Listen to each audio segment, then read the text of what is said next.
Então é por isso que Ele perdoa dessa forma. E a gente não pode, por isso a gente não pode deixar, vou fazer um apelo, te confessar. Porque nós temos que ir embora mais zerado. É verdade. A gente tem que estar sempre com a confissão em dia, que é chegando diante dele e falar, ó, Jesus, tem pecado zero, porque já perdoou. Já passou lá embaixo e já fez a limpa que tinha que fazer. A gente fica adiando, fala, eu não gosto de confessar, eu não gosto de falar as coisas. Naquele momento você está diante de Jesus, não é o sacerdote. Naquele momento é Ele. É diante dele que você vai falar, Jesus, eu errei. Né? É esse momento que a gente tem que ser capaz de reconhecer. Bem, a outra coisa que a gente confunde pecado, que a gente, perdão, a gente acha que o perdão é esquecer. Não, não é esquecer. Vocês já aprenderam que não é isso. Porque a memória está lá guardada em nós, né? Ela não permite que a história está guardada, mas ele não vai morrer, né? O perdão não deixa isso morrer. A outra coisa é justificar o outro.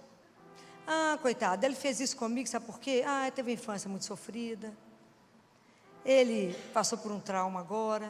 O que eu estou fazendo com o outro quando eu justifico os atos dele?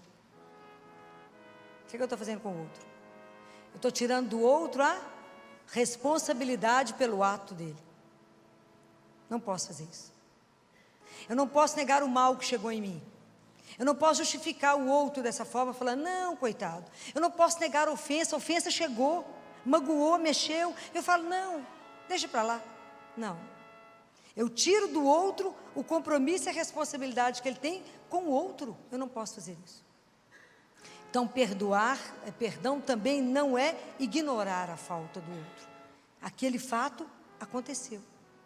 E isso a gente precisa trabalhar em nós, porque aquela ofensa chegou. Né? Porque essas são as maneiras que a gente tem de ir driblando a gente mesmo com as histórias. A outra é achar que perdoar é reconciliar. Guarda uma coisa, perdão é uma coisa unilateral. Então, aquela pessoa te ofendeu, você pode decidir perdoar ou não, ok? Como nós somos cristãos, o nosso caminho é de trabalhar o perdão. Mas a pessoa pode não querer, achar que não te ofendeu, nem pedir perdão. Você nunca vai esperar que o outro que te ofendeu tome a primeira atitude. Que inclusive ela pode negar. Ou então a gente fala assim, não foi nada, nós vamos voltar a ser como antes. É possível? Por quê? Isso está escrito no livro da sabedoria. Depois que você assa o pão, é possível tirar a farinha de novo? Está na palavra de Deus. Então, nós temos que zerar e começar a história. Teve aquela marca, mas nós vamos começar um outro caminho. Do jeito que era? Não. Trabalhado.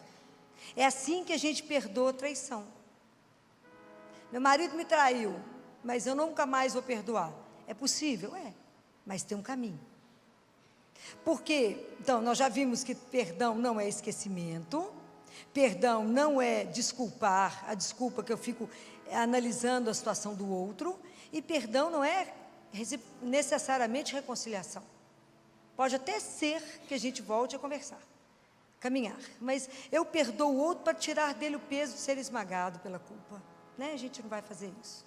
Mas o que a gente precisa, porque é tão interessante, por que eu estou falando que na hora que acontece uma fatalidade, e alguém vem te perguntar se você perdoa, a gente precisa entender que perdoar é um caminho, porque perdoar é uma coisa difícil de definir. Perdoar é dar até o seu extremo, é dar até o fim. Isso não é uma brincadeira, porque o perdão ele exige um caminho, chama caminho fatigante do perdão. Porque a primeira coisa que eu preciso fazer quando eu sou ofendida é renunciar à tentação de vingar.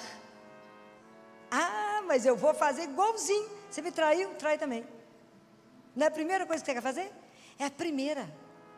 É a primeira coisa que a gente quer fazer, é dar um jeito de vingar. E a gente descobriu que a vingança não é esse caminho, não é o melhor.